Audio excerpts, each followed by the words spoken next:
Donc, je vais appeler Madame Sandrine Cavalier-Dour, Madame Victoire Jasmin, Monsieur Monsef Mondoir, Élodie Placide et Alexandra Arnay. Et on a Monsieur le docteur Mohamed Ketab qui devrait être en visio avec nous. Oui, tout à fait. Bienvenue. Il y a quelqu'un qui a oublié son sac, mais Frédéric va revenir. Où vous voulez, Madame Jasmin.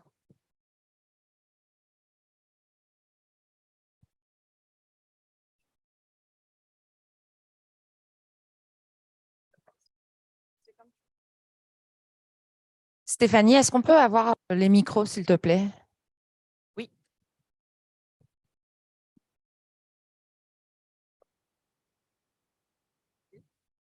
J'ai oublié complètement, Madame la sénatrice, du coup. Est-ce que vous voulez le faire maintenant ou après, Madame Jacques? Alors, très bien. Bienvenue parmi nous et on va rester avec vous. On va faire cette table ronde d'abord et ensuite on vous écoutera, Madame la sénatrice, puisque je sais que le docteur Ketab a des impératifs de temps et il devra nous laisser. Je vais tout de suite laisser la parole à Madame Cavalier-Dour, qui est la présidente de la commission santé de l'ACCDOM. Oui, bonjour à tous, merci beaucoup. Alors, c'est très pompeux, président de la commission santé, mais enfin, je suis quand même très fière d'endosser ce titre. Alors, voilà. Je dois intervenir d'abord pour vous présenter un peu le thème de cette table ronde, puisqu'il s'agit surtout de la santé des femmes. Alors, dans mon constat, je vais commencer par vous expliquer quel est le rôle des femmes dans l'outre-mer. Les femmes sont considérées un peu comme les piliers de la famille. Ce sont des piliers au-delà même de la famille, de la société.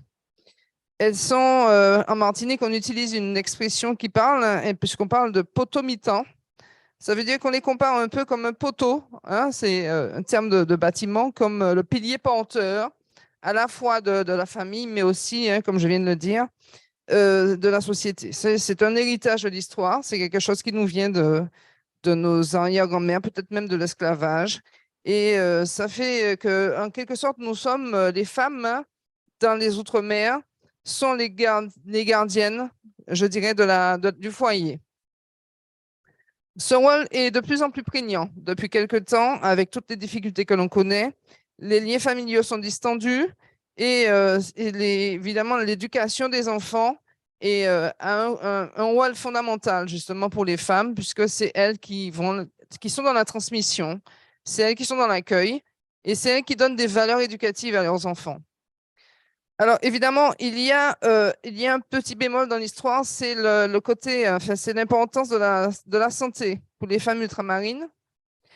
Parce que ces femmes ultramarines, elles connaissent une double peine. Alors, je vais vous expliquer pourquoi. Dans un premier temps, la double peine, elle est la suivante.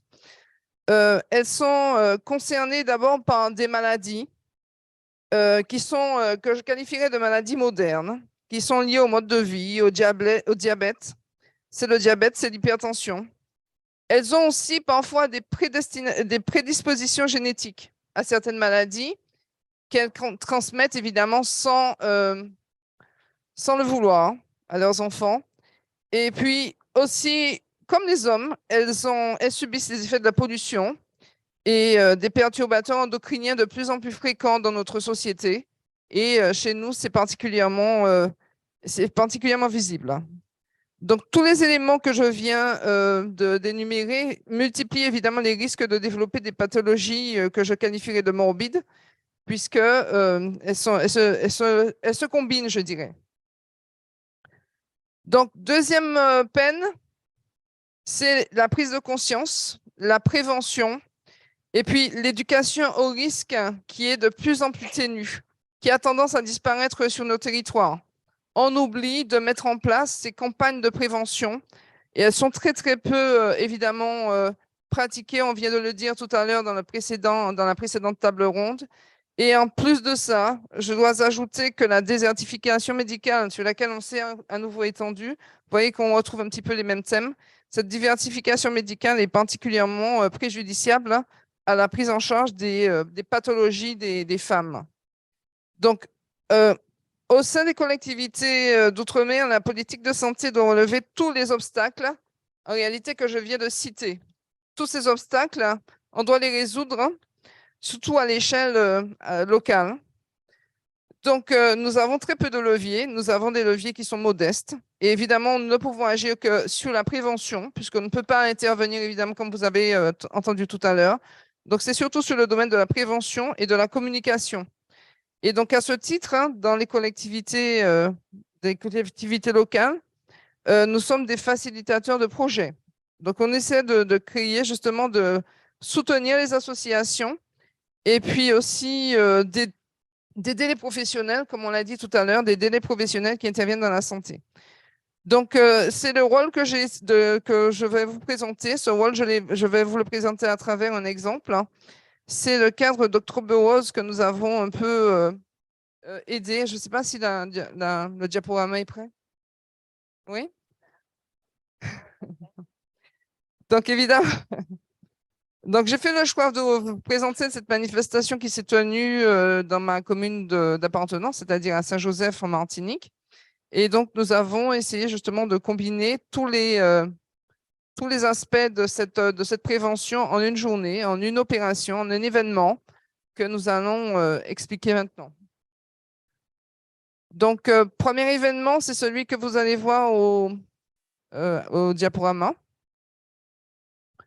C'est un événement qui s'est déroulé en octobre 2022, donc dans le cadre de l'opération Octobre Rose. Et l'objectif, c'était la prévention, l'information et l'estime de soi. Donc, c'est un événement qui s'est déroulé en une journée, mais qui s'est étalé évidemment à partir de plusieurs événements, enfin plusieurs éléments. Il a été organisé par le CCAS et évidemment par des professionnels, des associations, donc des acteurs qui sont un peu multiples, mais qui ont trouvé une coordination sur place. Donc, plusieurs points, 2 points d'animation dans un hall avec des éléments qui tournaient autour de la beauté, enfin du bien-être, de la santé, de la beauté. Donc, comme on a dit tout à l'heure, il s'agissait évidemment de rétablir un petit peu l'estime de soi.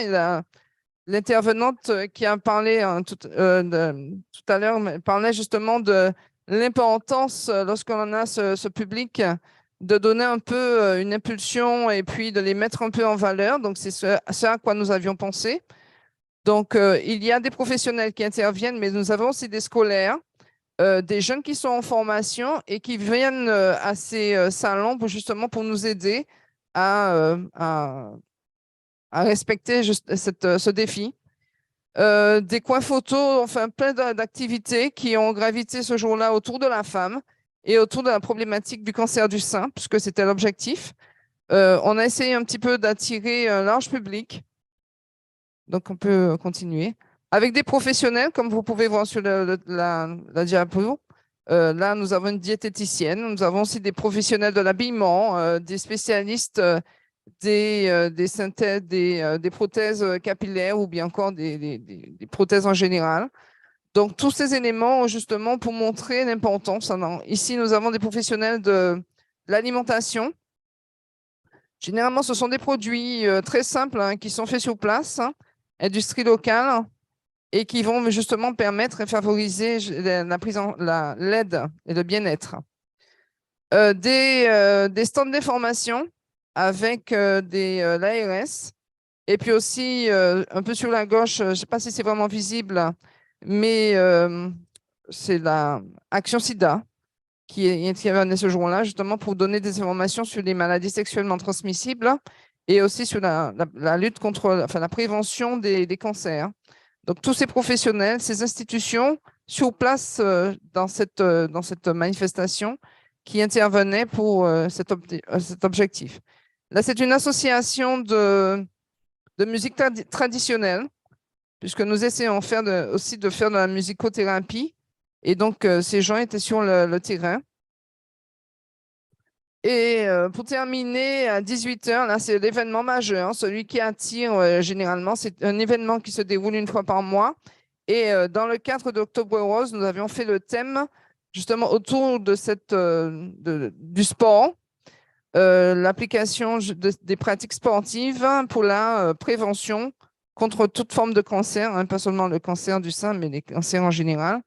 Et voilà, donc en résultat, beaucoup de femmes, essentiellement un public féminin, particulièrement important, qui se sont prêtées au jeu et qui sont venues justement animer et puis participer aux activités durant toute l'après-midi, puisque ça va durer une après-midi. Donc voilà, je tenais particulièrement à vous présenter cet événement.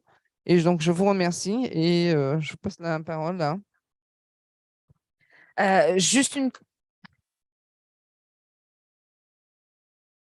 petite question pour le docteur Ketab. Est-ce que vous avez une contrainte de temps? Bonjour. Non, non, pas du tout. Là, je me suis libéré pour rester 1 heure avec vous. Parfait, merci beaucoup. Donc, je vais passer la parole à Madame la sénatrice Victoire Jasmin.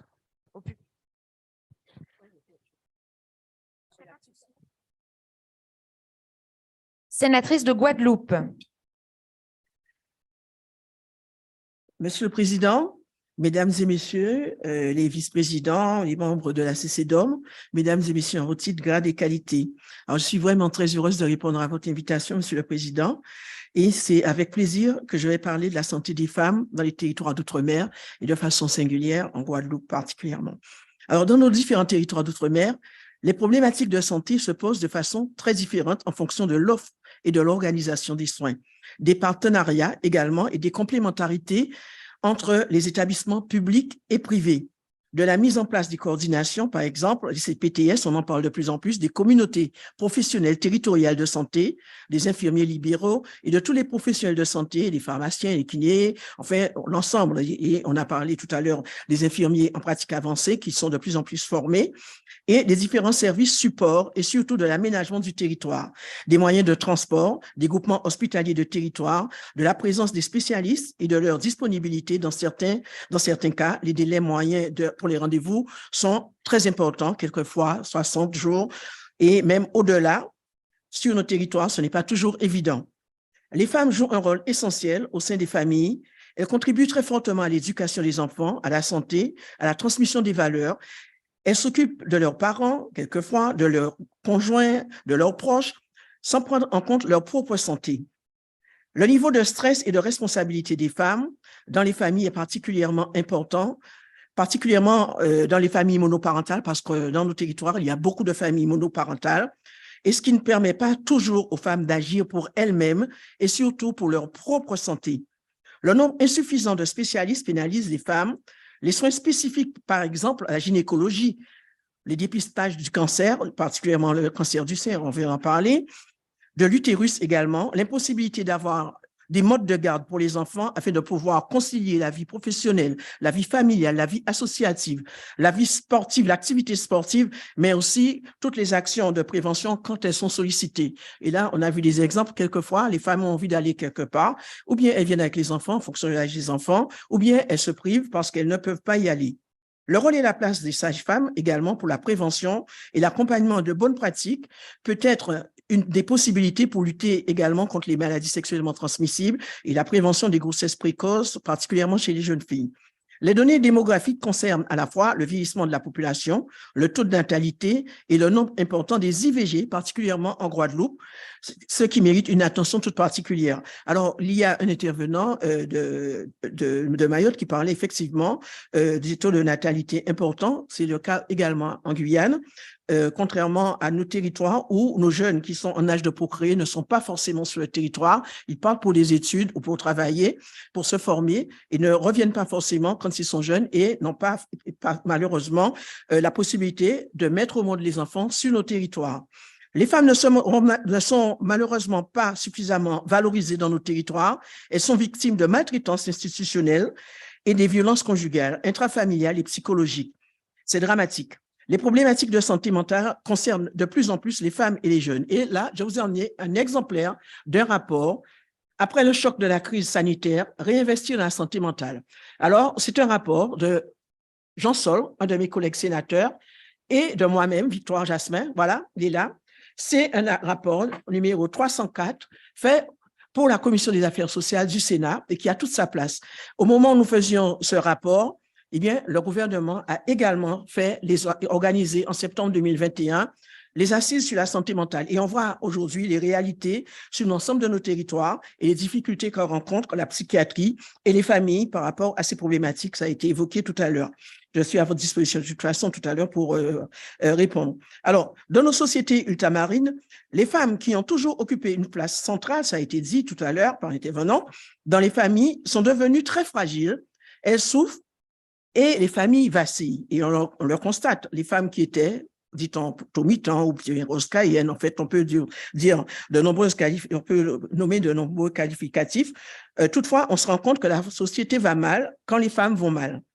Les enfants ne bénéficient presque plus de l'éducation maternelle parce que les femmes sont seules dans un contexte particulièrement compliqué avec un taux de pauvreté et de précarité qui augmente. Les surcoûts liés au déplacement sont considérables. L'hébergement et les nuits d'hôtel, par exemple, pour Marie-Galante, et là, ça a été évoqué tout à l'heure là, et par exemple, je prends l'exemple de Marie-Galante, parce que les personnes qui doivent venir pour un rendez-vous ponctuel doivent à la fois rester toute une journée, donc il y a des surcoûts qui s'ajoutent parce qu'elles doivent déjeuner alors que chez elles, elles auraient peut-être maîtrisé le budget différemment. C'est le cas aussi en Guyane parce que les déplacements en pirogue, puis en bus, une bonne partie à pied. Et quelquefois, les femmes qui ont des enfants en bas âge doivent aussi emmener les enfants. Et là, ça complique un petit peu leur propre prise en charge. Et ces surcoûts sont importants. Donc, avec quelquefois des nuitées d'hôtel, parce qu'en fonction de l'heure du rendez-vous, quelqu'un qui arrive de Marie-Galante, c'est le rendez-vous l'après-midi, l'heure du bateau arrive, eh bien, il est obligé de rester ou en pension ou dans un hôtel, et ça génère des surcoûts considérables. Il y a également les problématiques liées, alors je parlais de la Guyane, les déplacements en pirogue, ça je l'ai dit, les frais pour l'alimentation sont aussi des dépenses qui compliquent les budgets qui sont déjà très, très fragiles. Les fléaux sociaux deviennent inquiétants avec des alertes et des signalements au niveau de l'éducation, parce que très souvent, c'est au niveau de l'éducation nationale qu'il y a des alertes. Les enseignants se rendent compte d'un certain nombre de difficultés à partir des enfants, et quand on remonte, eh bien, on voit que les familles sont de plus en plus en difficulté. Il y a un rôle important joué par la CAF, les caisses d'allocation familiale, et aussi le conseil départemental, mais là, c'est en difficulté parce qu'en fait, il n'y a pas suffisamment de travailleurs sociaux de proximité pour prendre en compte et accompagner les familles. Les femmes se négligent. Malgré les différentes aides mobilisables, l'accompagnement social est insuffisant. Pour se soigner, la suppléance familiale n'est pas toujours possible pour la prise en charge des enfants en bas âge. Pour les pathologies lourdes et les absences plutôt longues, c'est dramatique. Une femme victime de cancer qui a des enfants en bas âge et qui, avec l'aménagement du territoire, n'a plus à proximité la famille nucléaire, eh bien, les personnes qui habitent dans les immeubles où chacun est chez soi, eh bien, ces personnes-là rencontrent de plus en plus de difficultés et préfèrent différer les rendez-vous ou les différentes interventions qu'elles auraient à faire, tout simplement parce qu'il n'y a pas de solution immédiate pour les enfants. Et c'est compliqué parce qu'en fait, le temps joue énormément parce que dès lors qu'il y a eu un diagnostic posé et qu'il faut agir rapidement, eh bien, le temps, on ne peut plus attendre. Et très souvent, malheureusement, eh bien, c'est trop tard. Alors, je compléterai en disant que chaque territoire a ses points forts et ses points faibles. La création de maisons de santé pluridisciplinaires, ça fait partie de la table ronde précédente. La possibilité pour chaque usager d'avoir un médecin traitant, c'est compliqué. Donc, avec ces maisons de santé pluridisciplinaires, il y a des opportunités qui sont maintenant possibles, mais il faut une très grande implication des EPCI, des élus locaux, mais aussi pour la formation. Mais il y a des frais à tout cela parce qu'on voit qu'il y a beaucoup de non-recours au droit. Il y a des personnes qui n'ont pas de carte vitale alors qu'elles pourraient l'avoir. Il y a des personnes qui ne bénéficient pas des droits parce que tout le monde peut avoir évidemment des droits sur nos territoires nationaux, sauf que l'électronisme et aussi l'illettrisme sont des freins considérables pour l'accès aux droits et aux soins. Et c'est lié, donc il y a de gros efforts à faire dans ce domaine-là. Avoir accès à la sécurité sociale, alors depuis la pandémie, évidemment, on a vu qu'il y avait du télétravail. Et maintenant, il y a des difficultés dans certains services publics pour accueillir physiquement et téléphoniquement, parce que quelqu'un qui appelle et qui ne peut qu'appeler, parce qu'il y a des personnes qui n'ont pas la possibilité d'avoir, qui n'ont pas Internet, qui n'ont pas de réseau, et qui ont des difficultés, eh bien, ils entendent faites le 1, faites le 2, faites le 3 dans les appels téléphoniques, ils n'ont pas de réponse et ne comprennent pas forcément le nom des services et à quoi ça sert. Donc, ce sont des freins.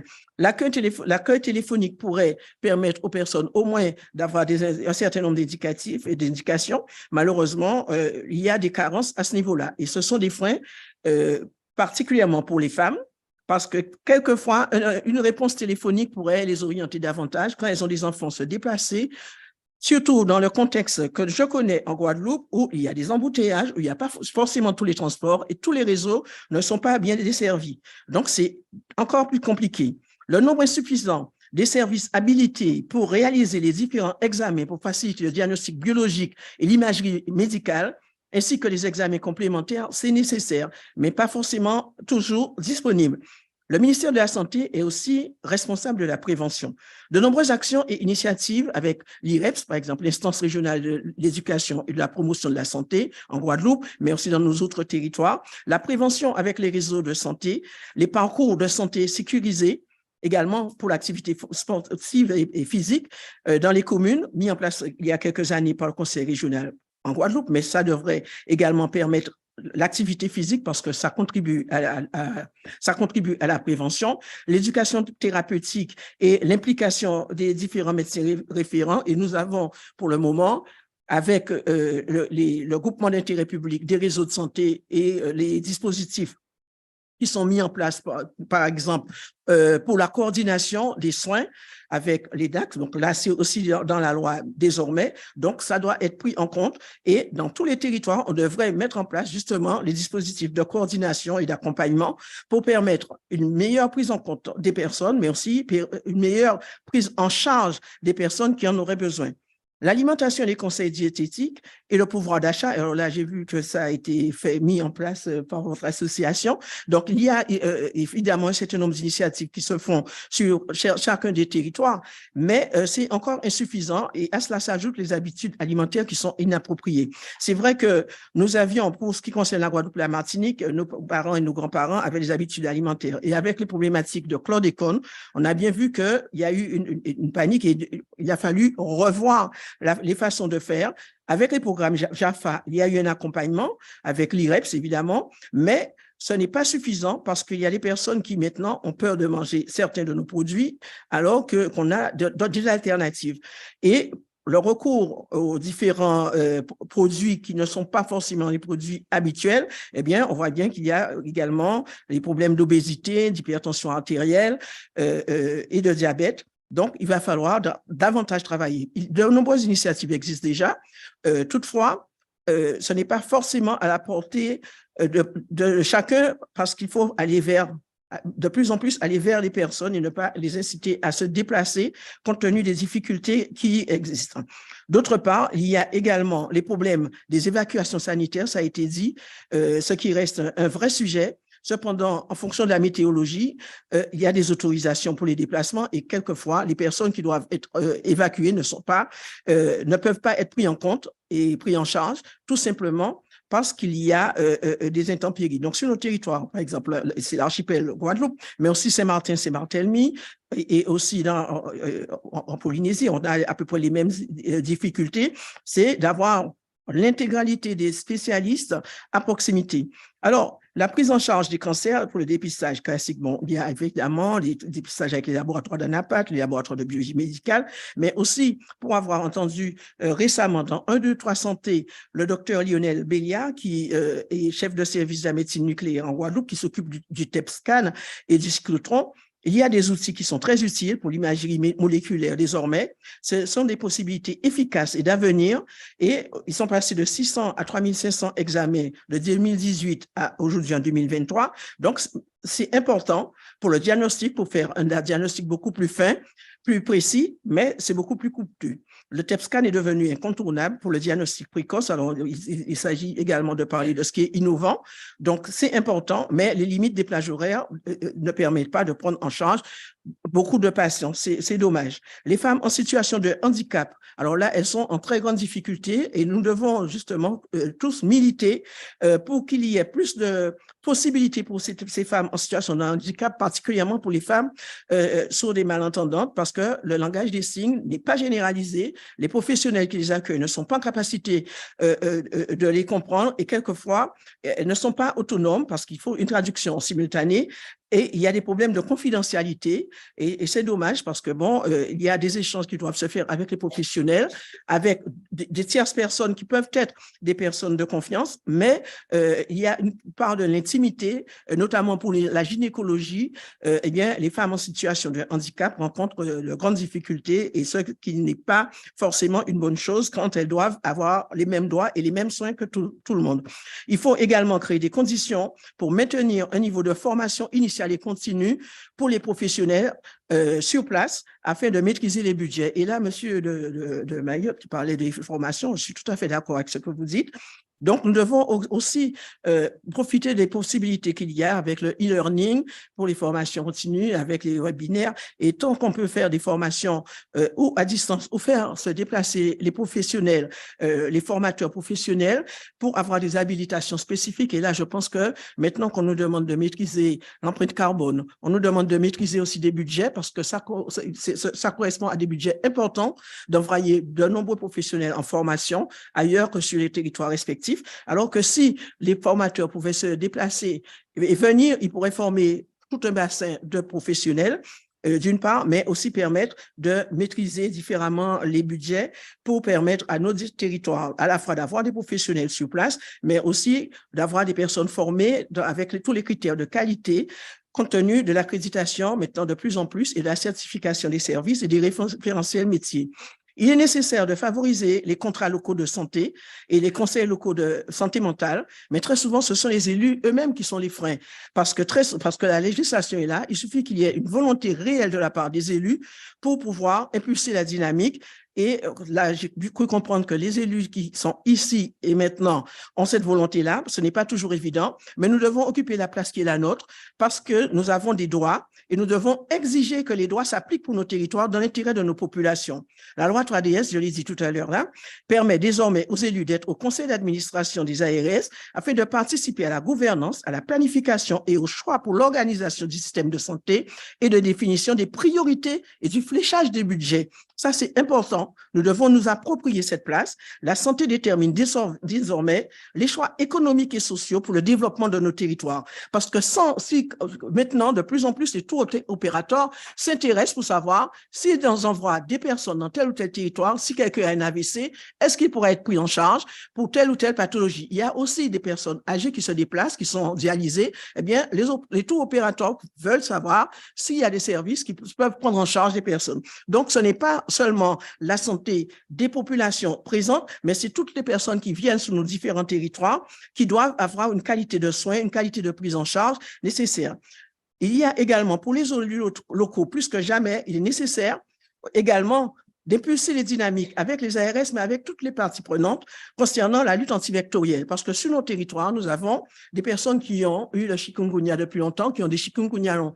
Donc, nous avons la lutte antivectorielle que nous devons continuer et nous devons poursuivre parce qu'il y a beaucoup, que ce soit le Zika, la leptospirose, le chikungunya et la dengue, eh bien, nous sommes en capacité de prendre en charge les problèmes, non pas attendre que ce soit l'ARS qui fasse à notre place, mais c'est nous qui devons impulser les dynamiques pour avoir de façon conjointe avec les services de l'État, avec tous ceux qui pourront concourir à l'amélioration de la prise en charge avec nous de ces territoires et de cette lutte antivectorielle, nous devons aussi être des acteurs actifs. Donc, nous devons non pas être des professionnels de santé, je le dis, parce que nous sommes certains d'entre nous professionnels, mais nous devons nous approprier le rôle qui est le nôtre, la place et nous prendre la place qui est la nôtre également pour permettre à nos territoires de vivre, de bien vivre longtemps et en bonne santé. Je vous remercie. Merci beaucoup.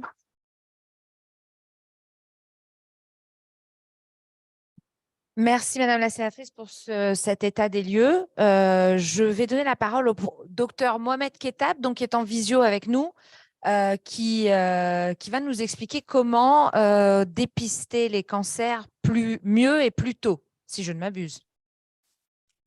Bonjour, je suis Mohamed Ketab, oncologue médical au CHU de La Réunion depuis à peu près 3 ans et je suis professeur associé à l'Université de La Réunion également. Et tout récemment, on m'a confié une mission auprès de l'ARS pour le développement de la cancérologie sur l'île de La Réunion au vu des difficultés rencontrées. Alors, je suis content d'être parmi vous. C'est un honneur aussi de vous livrer une expérience, une petite expérience durant 3 ans de ma présence. Et je remercie effectivement Madame la sénatrice qui a introduit le propos de façon très précise, que je ne vais pas revenir sur certains détails. Et je vais prendre aussi ce propos d'un prisme de cancérologie, qui est aussi un modèle à améliorer sur nos îles. L'outre-mer français, on le connaît. Et il y a aussi l'outre-mer européen, qui est aussi dans la même situation, hein, en termes en cancérologie. Je vais peut-être donner quelques exemples. La Réunion, Mayotte.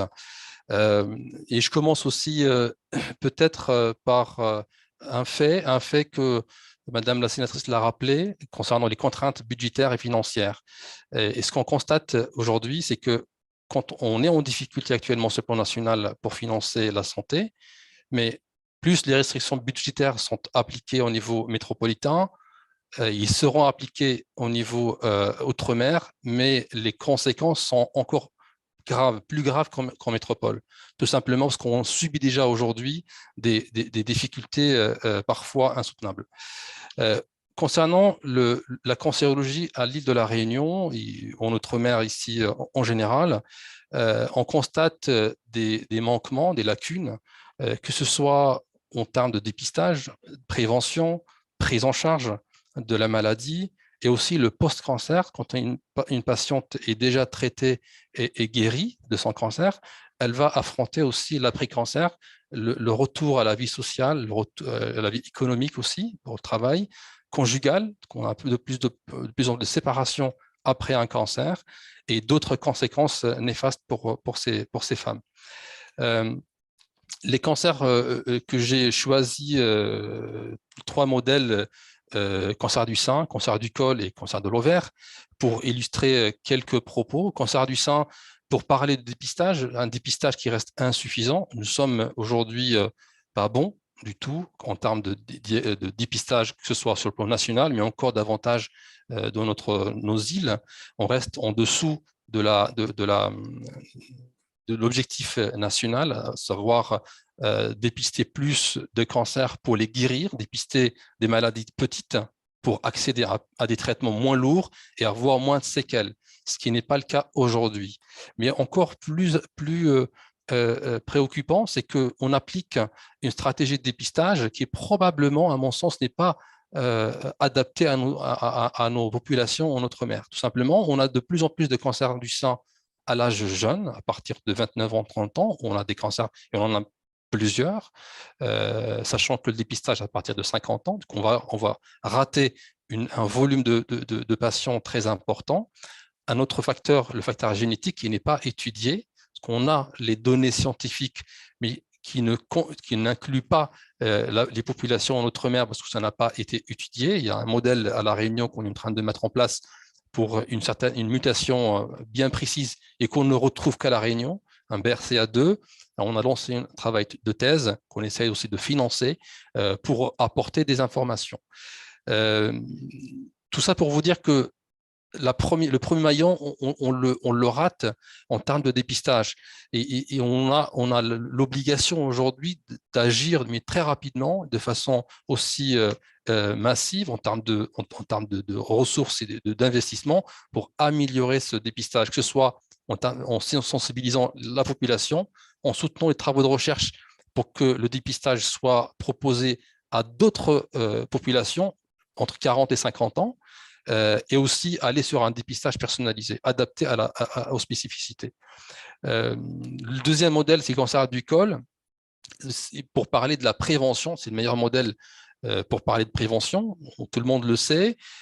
Une vaccination contre le HPV élimine le cancer du sein à 95-99%. Ça veut dire 90% minimum aujourd'hui de nos cancers du col seront évitables, à part de la vaccination.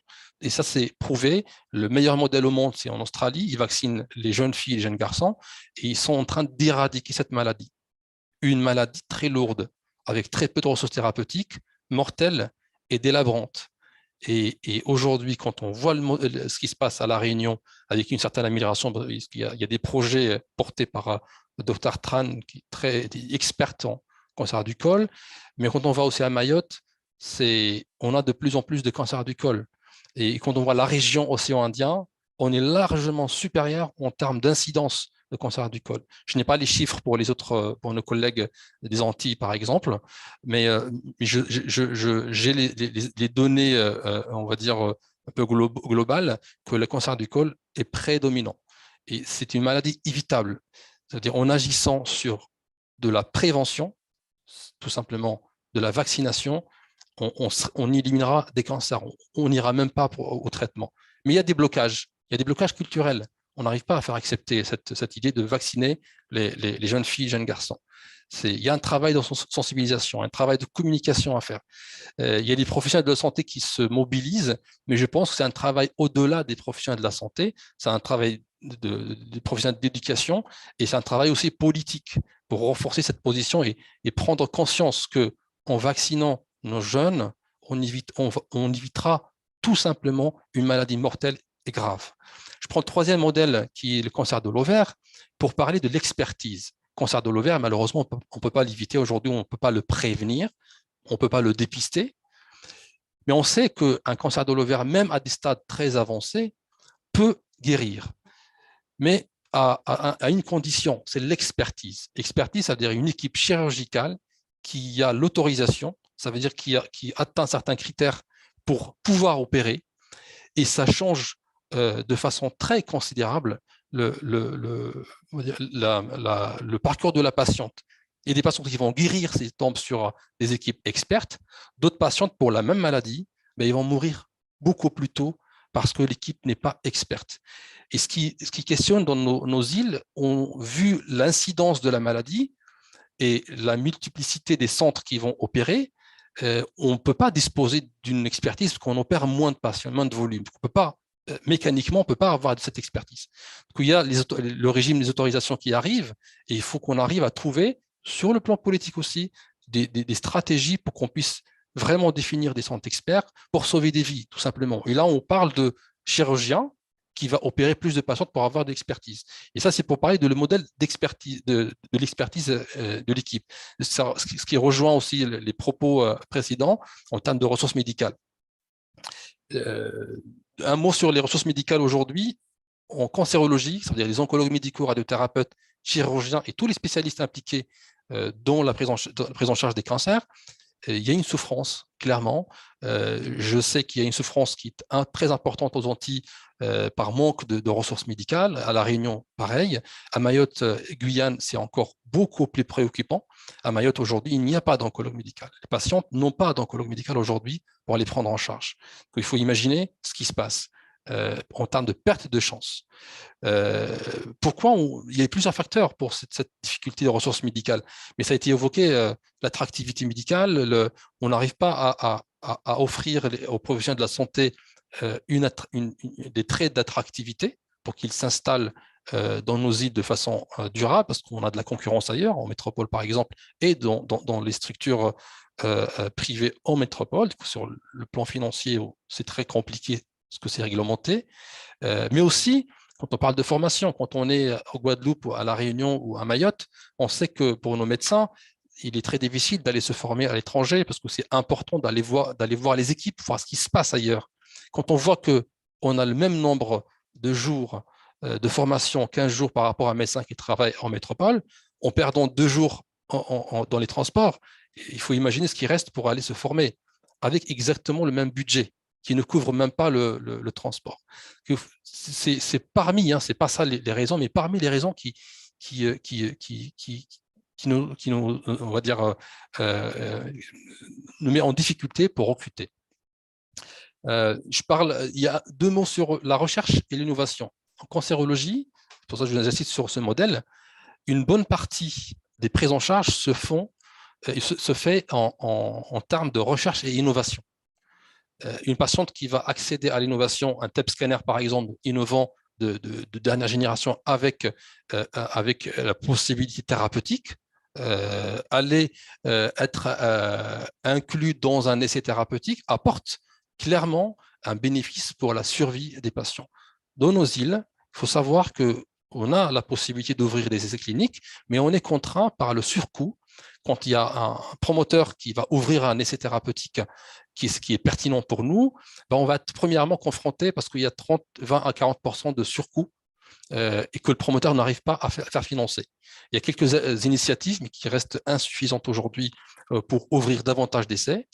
Il y a aussi, quand on envoie une patiente en métropole pour être incluse dans un essai thérapeutique, parce que c'est la seule ressource qui lui reste, il faut déplacer la famille, parce qu'elle doit y vivre à côté de ce centre pour être prise en charge. Madame la sénatrice a évoqué les difficultés socio-économiques qui vont accompagner ce déplacement, et nous avons de plus en plus de refus. Les patients qui acceptent de ne pas être traités et de ne pas aller en métropole parce que ça ne serait pas possible sur le plan économique et social. Il y a l'après-cancer aussi. Pour les patients, les femmes qui vont avoir la chance d'être guéries, parce qu'ils sont prises à temps, parce qu'il y a un traitement qui a été fait, parce qu'ils ont un oncologue, un chirurgien, un radiothérapeute, des infirmières, tous les professionnels de la santé qui sont disponibles, et elle est guérie, elle est en rémission complète. Maintenant, il faut affronter l'après-cancer. L'après-cancer, c'est plus de séparation, c'est aller en couple.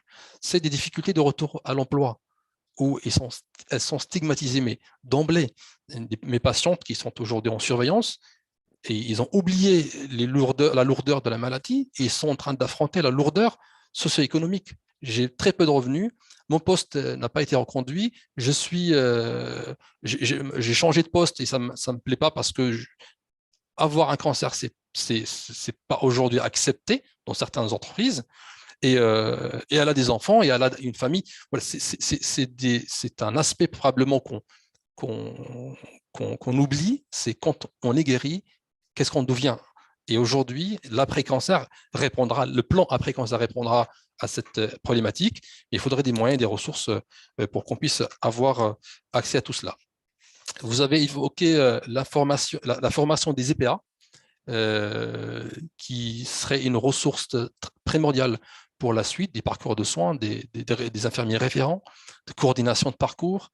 Nous avons ouvert la formation et dès septembre prochain, on commence à former la première promotion à La Réunion des EPA. On formera entre 25 et 30 EPA. Il y a quelques candidates de Mayotte, on en est très, très heureux pour pouvoir apporter cette réponse, mais il faut la généraliser, il faut rendre ça possible pour toutes les îles. Et je vous le dis parce que les demandes aujourd'hui des infirmières, c'est que je n'ai pas envie d'aller en métropole pour 2 ans, j'ai des enfants. Il faut que je reste sur mon île et être formé sur l'île. Et ça, c'est possible que quand on ouvre sur place. Ouvrir cette formation en place nécessite beaucoup de ressources. Et heureusement, c'était bien soutenu politiquement à La Réunion. Et là, on va faire le premier pas, on va ouvrir. Et j'espère donner l'exemple à d'autres collègues et d'autres collectivités pour le faire. Avant de finir, je vous livre aussi une autre vision.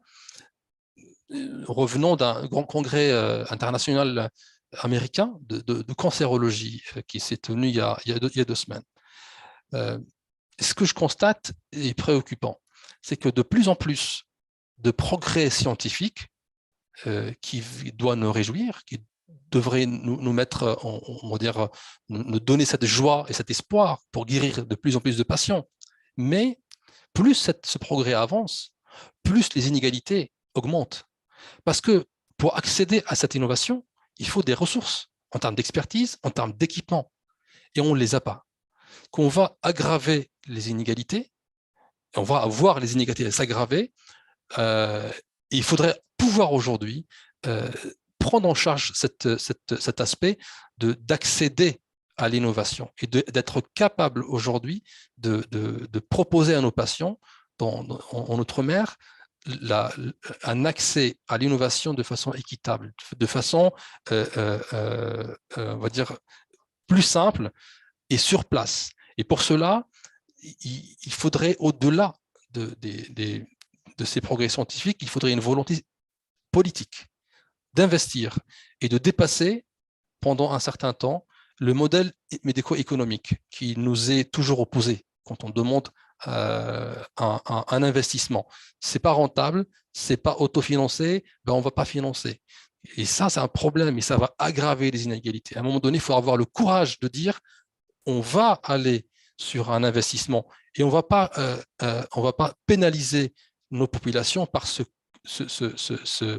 fait comptable médico-économique, mais plutôt de réduire les inégalités, accéder aux droits, tout simplement, en donnant ce qu'il faut de façon adaptée à nos populations. Et ça, c'est mon message que j'essaye de faire passer, c'est que demain, on va avoir de plus en plus de cancers de façon même beaucoup plus importante que ce qu'on imagine. On n'a pas les ressources aujourd'hui capacitaires et en termes de ressources humaines pour faire face à ça. Il faudrait un courage politique et institutionnel pour faire face à ces nouveautés. Et je vous invite, je termine par ce mot, nous avons fondé un groupe Cancérologie Outre-mer, et qui est aujourd'hui soutenu par Unicancer, qui est la fédération des CLCC. Nous l'avons fondé en août dernier et nous aurons notre premier séminaire en novembre, le 16 et 17, en ministère des Outre-mer. Et ça, vous serez invité si vous le souhaitez.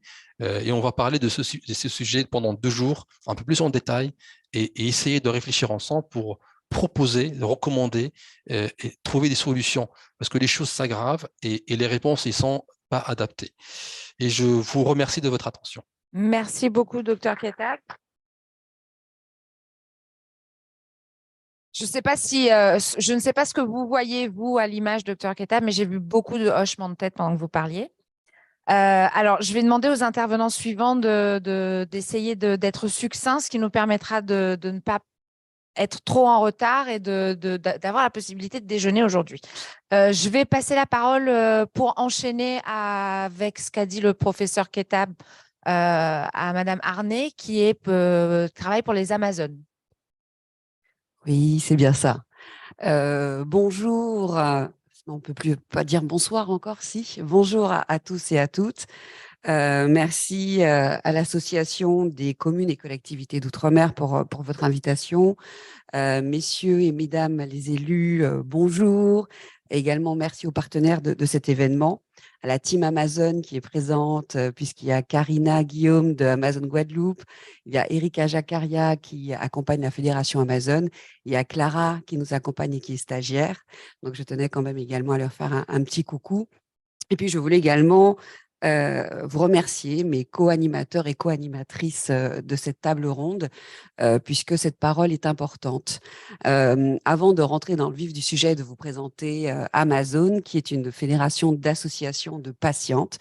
Donc, c'est notre expérience de femmes touchées par un cancer qui a fait naître ces initiatives et ces associations sur différents territoires d'outre-mer.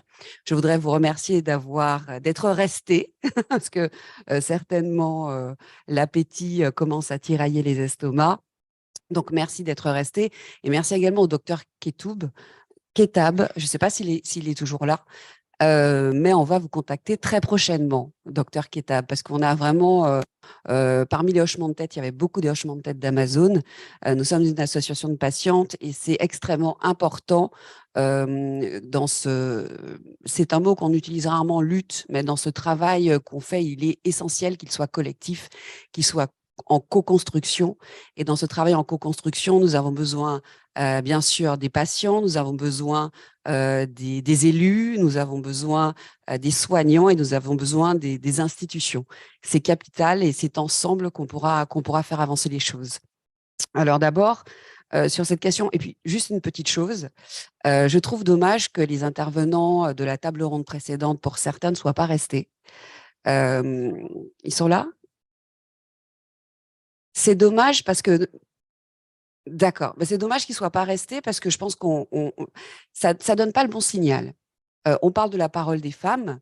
on parle de problématiques liées aux femmes, et c'est comme si, bon, on a fait notre table ronde, c'est fini, on va discuter à l'extérieur. Enfin, je dis ce que je pense, je ne les vois pas.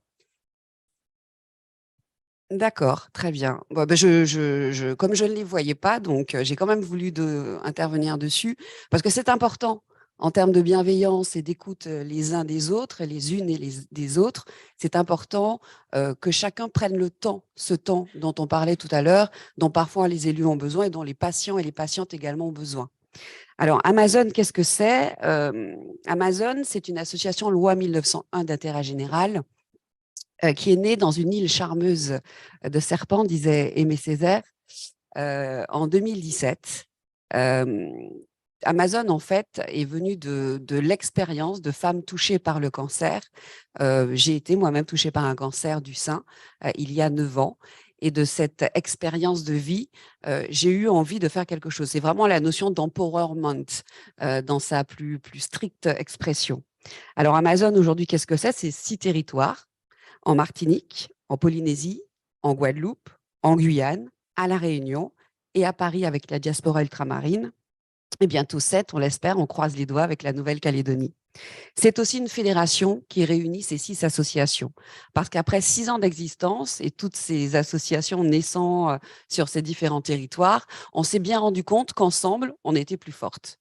Qu'ensemble, on pouvait faire avancer les choses de façon plus structurelle. Ensemble, on pouvait peut-être mieux faire entendre nos voix. Alors, notre expertise vient de notre expérience d'Amazon, notre expérience de femmes touchées par le cancer, et quel que soit le type de cancer. Elle vient de nos histoires, elle vient de questions presque fondamentales qu'on se pose tous à un moment dans notre vie, c'est qui suis-je et que dois-je faire? Qui suis-je? Des femmes d'origine de territoire d'outre-mer, qui, dans notre parcours de vie, avons rencontré un cancer. Et qui dit un cancer dit un bouleversement, un tsunami et une série de problématiques que Madame la sénatrice, vous avez bien décrites et que le docteur Ketab également a bien identifié. Et la question, que dois-je faire? Parce qu'on a, dans notre parcours de soins, rencontré une invisibilisation, c'est-à-dire qu'on voyait très peu de femmes comme nous, il y a 9 ans, 8 ans, dans la littératie liée à la cancérologie. On a la chance d'avoir un système de santé en France qu'on ne retrouve pas, par exemple, dans la Caraïbe ou qu'on ne retrouve pas aux États-Unis. Une chimio, c'est $1 200, c'est 1 200 €. On ne le sait pas, mais une chimio, c'est 1 200 €. Et en France, on a la chance d'avoir un système de santé qui nous permet d'avoir accès à tout ce parcours de soins. Et sur certains territoires, comme par exemple des îles tout près de nous, je pense aux Antilles Guyane, aux Antilles et à la Caraïbe, à Sainte-Lucie, il y a des femmes qui ne peuvent pas se soigner et qui préfèrent ne pas savoir qu'elles sont malades parce qu'elles savent que quand va tomber le diagnostic, c'est un diagnostic malheureusement de mort. Or, aujourd'hui, on a aussi la chance de pouvoir dire en France et sur les territoires ultramarins que même si une femme sur 8 peut être touchée par un cancer du sein et une femme sur 4 par un cancer, 90% en ce qui concerne en tout cas le cancer du sein, des femmes touchées par ces cancers peuvent être guéries. Donc, ce sont des informations primordiales parce qu'autour du cancer, il y a aussi ces questions, ces tabous liés, on se dit cancer, mort. Non. Aujourd'hui, on peut être guéri, bien accompagné, soigné quand on est touché par une pathologie cancéreuse. Il y a aussi ces questions fondamentales du dépistage et on l'a dit, plus tôt on est dépisté, plus tôt on est accompagné, moins le parcours de soins il sera invasif. Invasif avec tout le parcours de soins. Bon, personnellement, moi, j'ai eu l'artillerie lourde parce qu'il y a eu ce qu'on appelle, malheureusement, sur nos territoires, une errance médicale. Pendant 6 mois, quand je disais, il y a un truc qui ne va pas, quelque chose de bizarre, je suis un peu fatiguée, j'ai une boule bizarre. Oh, mais non, c'est rien. J'ai eu 6 mois quand même d'errance médicale. Qui fait que une petite boule qu'on sentait à peine a eu la taille d'une balle de golf. Et que quand on s'est rendu compte de ça, on s'est dit, oups, faut un petit peu rentrer dans le parcours de soins. Et à ce moment-là, quand on rentre dans le parcours de soins, tout va très vite. Alors, je ne nous pense pas au sein d'Amazon et je ne nous pense pas en série de problématiques, mais en série d'opportunités d'apporter notre expertise et d'innover. faire notre part de colibri. Est-ce que vous connaissez la légende du colibri? Oui, pas tous. Alors, je vais vous raconter la légende du colibri. Alors, oui, mais rapidement. Je suis vraiment désolée, mais on a mais un rapidement. problème Et de après, temps, hein. parler Alors, c'est dommage, c'est encore sur la parole des femmes qu'on va un petit peu rogner par rapport à celle des premiers, mais mais si, factuellement. Mais factuellement, ça l'est. Alors, la légende du colibri, très rapidement, c'est une forêt qui est en feu et les animaux, ils s'enfuient. Et en sens inverse, il y a un colibri qui arrive et qui apporte sa petite goutte d'eau. Et on dit à ce colibri, non, un lion l'arrête et lui dit, non, mais colibri, tu vas où là avec ta goutte d'eau? Tu vois pas que la forêt elle est en feu? Tu vas pas arrêter l'incendie, mec, va dans le sens inverse, prends tes plumes à ton cou comme tout le monde. Et ce que le colibri répond au lion, il dit oui, peut-être que je ne vais pas éteindre l'incendie, mais au moins je fais ma part. Donc, je pense qu'effectivement, quand les élus, les patients, les institutions, chacun, on fait notre part, on va peut-être pas éteindre l'incendie, mais au moins on essaye. Alors, le retour, sur mon parcours il y a 9 ans, j'ai peu ou pas vu de femmes qui me ressemblent. Alors, qu'est-ce qu'on a fait à Amazon? On a créé un magazine, on a créé des flyers d'information, de représentation, on a créé un site internet et des réseaux sociaux. Et aujourd'hui, on est une communauté, la première communauté des patients d'outre-mer avec près de 50 000 personnes qui nous suivent tous les jours. Alors, sur mon parcours de soins, j'ai peut-être pas eu accès à des soins oncologiques de support, parce que les soins oncologiques de support, c'est très important dans un parcours de soins. Alors, qu'est-ce qu'on a fait? On a créé ce qu'on appelle un nid. Un nid, c'est une maison participative qui accompagne les femmes touchées par le cancer en leur proposant des soins oncologiques de support. Et des nids, on en a créé en Martinique, en Polynésie française avec le Faré, à La Réunion qui s'appelle l'Atelier. Et notre objectif, c'est de créer un nid partout, sur tous les territoires d'outre-mer où nous sommes présents. Juste à titre pour donner les chiffres, 99% des femmes, quand elles arrivent à un nid, se disent mieux après avoir été accompagnées par ces soins de support. Donc, ça a fait la preuve de son efficacité. Le retour et maintien en emploi est complexe pour les patientes touchées par un cancer. 1 personne sur 3 perd ou quitte son emploi 2 ans après la fin des traitements. Qu'est-ce qu'on a fait? On a créé ICE, c'est l'incubateur cancer et emploi en Martinique. Et en Guadeloupe, on a développé le management bienveillant. Concrètement, on a essayé à chaque fois d'apporter des réponses. Certains territoires sont isolés, c'est-à-dire loin des centres, et souffrent d'inégalités d'accès aux soins. Qu'est-ce qu'on a fait? On a créé Au Plus Près qui peut se décliner de différentes façons, mais par exemple, à Tahiti, on va sur les îles de Moorea pour accompagner notre expertise. En Guadeloupe, on souhaite développer des partenariats sur les îles aux alentours. En Martinique, on a eu l'occasion d'aller à Saint-Joseph, on a eu l'occasion d'en parler avec d'autres personnes de la Martinique qui ont été au Lorrain pour proposer justement de recréer l'espace d'une journée, ce petit cocon, ce petit nid à l'attention des femmes touchées par le cancer. Alors, des femmes sur nos territoires ne peuvent pas trouver les dispositifs d'accompagnement adéquats pour le type de pathologie rencontrée, entraînant un exode médical terrible, des situations inextricables qui, sur le plan humain, brisent le cœur. On a déjà accompagné des femmes qui n'ont même pas pu, alors qu'une semaine après elles décédaient, trouver quelqu'un pour les emmener juste passer des examens. C'est des réalités et j'aimerais qu'on les entende, qu'on les conscientise et qu'avec le cœur aussi on les entende, au-delà du temps. Et prenez juste le temps d'écouter cela. Cet exode médical, il est terrible. Et qu'est-ce que nous, on a décidé de faire? On a décidé de mettre en place un dispositif qui s'appelle Cocoon. Ce sont des appartements relais sur Paris, en Île-de-France, puisque pas mal de nos concitoyennes, et c'est le cas beaucoup en Guyane, sont obligées de partir, 50% des patientes qui sont touchées par un cancer sont obligées de partir. Donc, qu'est-ce qu'on a mis en place? C'est Cocoon. Sachez que maintenant que ça existe, c'est un dispositif qu'on a réussi à mettre en place avec la Martinique pour l'instant, parce qu'avec la Martinique a répondu favorablement financièrement, mais c'est un dispositif qu'on souhaite à terme ouvrir à tous les territoires qui le souhaitent. Notre objectif n'est pas d'encourager un exode médical, parce que parfois, et ça nous brise le cœur, on nous parle d'exode de patients Air France. Vous vous rendez compte comment c'est terrible d'entendre ça? On pensait que ça nous fait plaisir de quitter notre famille, nos amis, notre climat, notre travail et d'être dans une précarité sociale, physique, familiale. Et on appelle ça des patients Air France. Mais quel manque de respect, mais quel manque de considération, quel manque d'humanité. Et pendant des années, on a fait le choix de placer ça sous le tapis, parce que ça fait pas bien de dire que les patientes, elles partent. Pourquoi elles partent? Parce qu'il y a des problématiques sur les territoires sur lesquels vous êtes revenus. Et ces femmes, elles partent. Donc, puisque on est comme ça Amazon, on n'attend pas, on fait. On a créé Cocoon, mais Cocoon, pour qu'il continue, pour qu'il perdure, on aura besoin des élus, on aura besoin de votre accompagnement. Alors, c'est cela, Amazon. À chaque problème, une solution, une énergie bienveillante et une boussole, la certitude que nous méritons tous et toutes le meilleur dans un cadre bienveillant et d'excellence. Pour tenir, pour aller plus loin, pour continuer à innover, pour durer, pour accompagner, nous avons besoin de vous. Amazon, merci.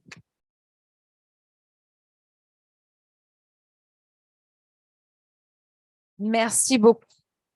Merci beaucoup. Donc, je vais passer la parole à Monsef Mondoir, qui va nous expliquer ce qu'il fait. Merci beaucoup, Mondoir. Je salue le militantisme et l'activisme de Amazon. Vous avez dit Amazon, c'est quoi? Nous sommes tous pour l'amour. Merci beaucoup à l'ACCDOM et au laboratoire Gilead pour l'organisation de cette table ronde et pour l'invitation. Alors, je m'appelle Monsef Mondoir, je viens de Mayotte.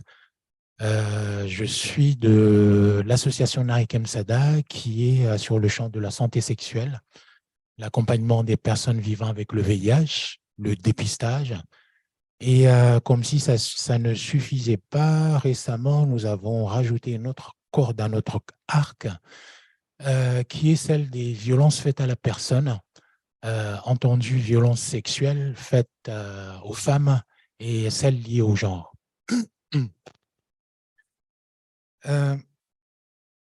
Alors, parler de la santé, pour parler des difficultés spécifiques des femmes dans l'accès aux soins, à Mayotte tout du moins, il faut savoir que l'unique centre hospitalier du territoire est en mode burn-out. Les déterminants sociaux et le contexte de précarité exacerbée de Mayotte, rappelé par M. Madivelou tout à l'heure, que je confirme, nous disent que 77% de la population vivrait sous le seuil de pauvreté. La cherté de la vie, le taux de chômage le plus fort de France. À noter aussi qu'il n'y a pas de transport en commun à Mayotte, etc. Donc, autant de facteurs qui creusent les inégalités territoriales en santé et bien sûr l'accès aux soins pour tous. Concernant les femmes, elles ne sont pas favorisées.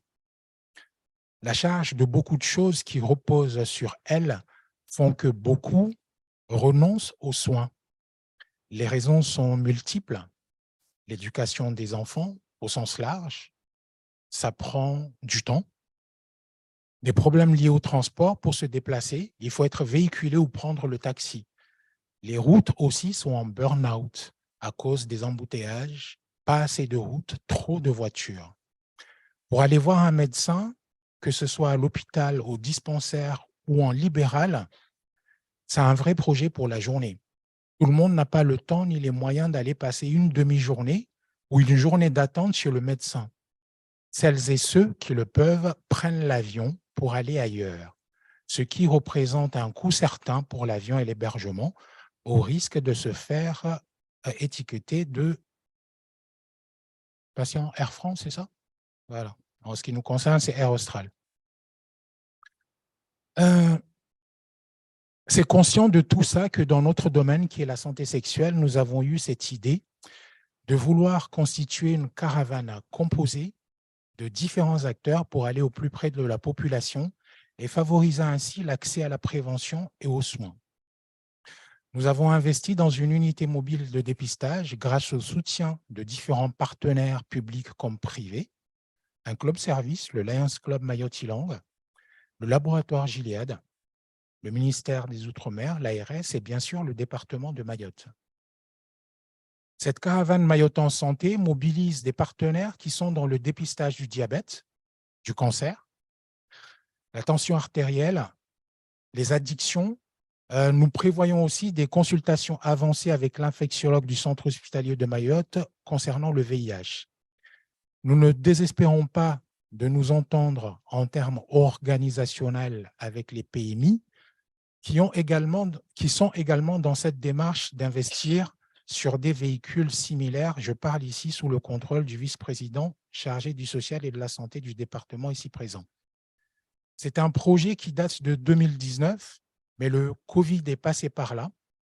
L'idée, c'est de déterminer un calendrier fixe qui permette à la population de savoir que, par exemple, tous les premiers lundis du mois, de telle heure à telle heure, il y a une offre de soins pluridisciplinaires qui est à sa portée. Alors, nous avons réceptionné ce véhicule il y a 2 mois. Entre-temps, le contexte social et d'insécurité à Mayotte, lié notamment à Wambushu, fait que nous n'avons pas encore lancé ce dispositif. J'aimerais rebondir, si j'ai un peu de temps, sur le propos de Bertrand Audouin tout à l'heure, lorsqu'il parlait des fast track cities.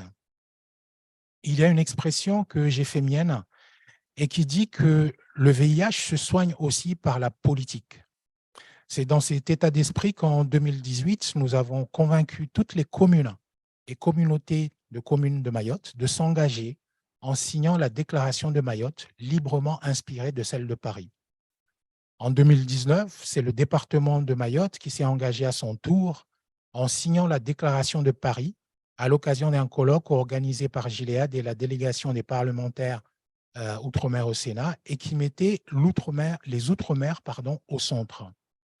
Ce n'est pas toujours évident de s'afficher avec cette thématique, chez nous, tout du moins. Aussi, je remercie les présidents Madi Souf et Madi Velou, ici présents, pour l'Association des maires et le Conseil départemental de Mayotte.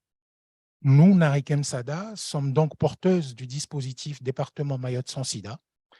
C'est dans ce cadre-là que nous avons impulsé le projet de caravane que je vous parlais tout à l'heure, ainsi que l'organisation du colloque Mayotte en santé, dont le vice-président, ici présent, est d'accord pour en être co-organisateur avec le centre hospitalier de Mayotte en septembre prochain.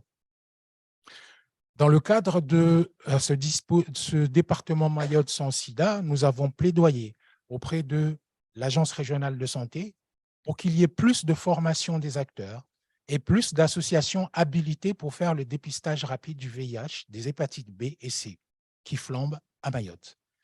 Jusque-là, nous étions les seuls acteurs habilités à ça. Nous allons également investir dans la formation des acteurs sur le champ de la santé sexuelle, ainsi que dans la communication en créant des outils locaux. L'intérêt de ce dispositif de Fast Track Cities ou territoires sans sida, c'est le réseau, au niveau local, au niveau régional et mondial.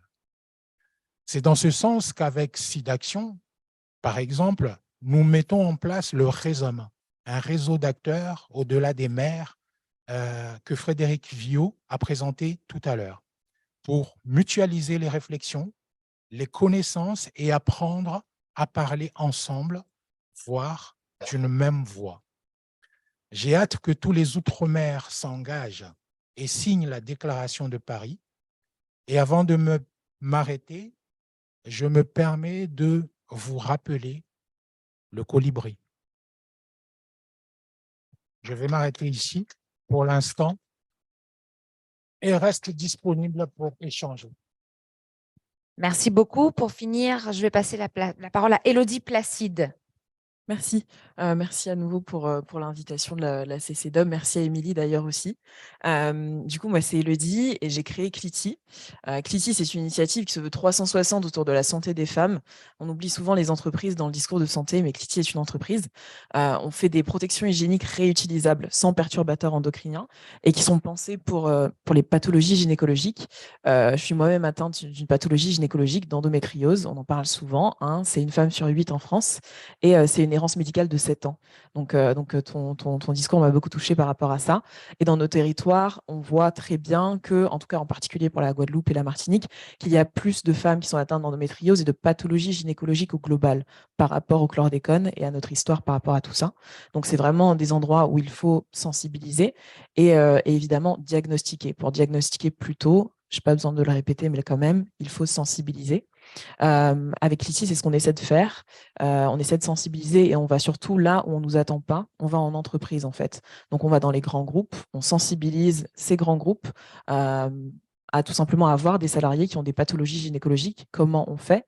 On sensibilise aux menstruations au global, donc avoir ces règles sur un espace de travail, avoir des espaces de travail adaptés, en fait, à ces effectifs féminins, ce qu'on oublie quand même souvent.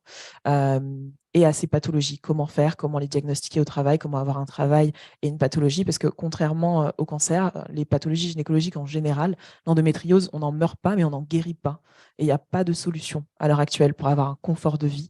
Donc au quotidien, c'est des douleurs chroniques, ça va être des handicaps, et du coup, il faut qu'au travail, on puisse trouver des solutions.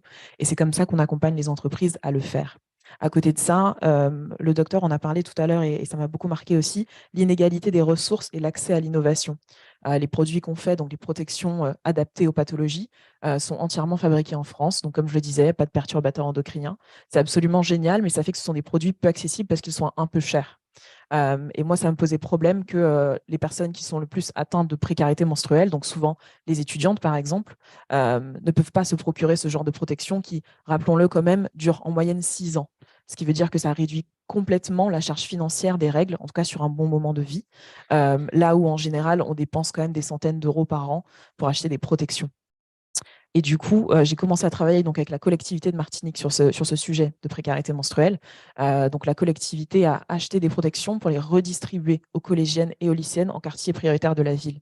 À nouveau, on parle du colibri. Eux, ils ont décidé de faire leur part sur ça pour réduire les inégalités de ressources par rapport aux menstruations et pouvoir, en fait, à nouveau, sur le long terme, faire en sorte que le problème des protections va commencer à s'annuler, si je puis dire, parce qu'on est sur du réutilisable et pas du jetable, parce que le jetable, c'est une solution en fait immédiate, certes, mais qui du coup n'est pas durable dans le temps, aussi bien écologiquement, quand même sur nos territoires assez fragiles en termes d'environnement, qu'en termes de santé, parce qu'on est sur du plastique, des dérivés de pétrole, etc. Donc beaucoup de perturbateurs endocriniens, à nouveau, et ça crée une dépendance aussi en termes de consommation. Il faut tout le temps aller en racheter, il faut tout le temps aller en redistribuer aux étudiantes, aux collégiennes, parce qu'on est sur un produit de biens consommables, là où sur du réutilisable, on va vraiment amortir le coût, ne serait-ce qu'en quelques mois, aussi bien pour les personnes qui en ont besoin, donc les étudiantes, les collégiennes et les lycéennes, que pour la collectivité qui n'en aura pas besoin d'en racheter systématiquement en fait tous les mois pour ces personnes dont elles ont besoin. Donc, c'est ce que j'appelle l'initiative 360, c'est essayer de réduire les inégalités via, en fait, en effet, les élus, les instances de l'État, mais aussi là où on ne nous attend pas, comme je le disais, pareil en entreprise. En entreprise, on fait aussi des distributions de produits que les salariés ne paient pas, qui sont entièrement financés en fait par ces entreprises dans une démarche RSE, donc responsabilité sociétale des entreprises, via l'égalité des genres, puisque c'est aussi le nom de cette table ronde, Agir pour l'égalité. Et agir pour l'égalité, en fait, c'est prendre en compte les différences qu'il y a entre les hommes et les femmes, ou en tout cas entre les sexes plutôt, et surtout s'adapter à ça. Et moi, je crois vraiment au fait de répartir la charge des règles et la charge de la santé des femmes sur toute la société. Je ne vois pas pourquoi on ne paie jamais le papier toilette en entreprise. Quand on y va, il y en a, mais qu'il n'y a pas de protection. Alors que c'est un peu la même chose, quoi. Enfin, je veux dire, on n'a pas trop choisi. Donc, et donc, c'est dans ça que je travaille à l'heure actuelle et c'est le projet. Et comme tout le monde l'a dit, je pense que c'est important que chacun fasse sa part et qu'on se rende compte un petit peu de ces problématiques-là et qu'on aille au fur et à mesure s'investir dedans. Et ça va aussi bien vers la politique, évidemment, mais c'est un peu le cas avec la politique globale à l'heure actuelle. Les protections hygiéniques réutilisables seront bientôt remboursées en pharmacie pour les moins de 25 ans. Évidemment, on n'arrête pas d'avoir ces règles après 25 ans, mais c'est déjà pas mal. Voilà. Et puis, il y a un projet de loi qui arrive sur un potentiel congé menstruel. Je rappelle quand même que ce n'est pas un congé, hein, c'est plutôt un arrêt. Mais ça aussi, on décide d'aller en entreprise et d'accompagner les structures à mettre en place un arrêt menstruel et à mettre en place des solutions à nouveau pour que les salariés se sentent bien au travail, mais pour leur santé au global. Voilà, je ne sais pas si j'ai beaucoup de temps. Donc Merci beaucoup. Écoutez,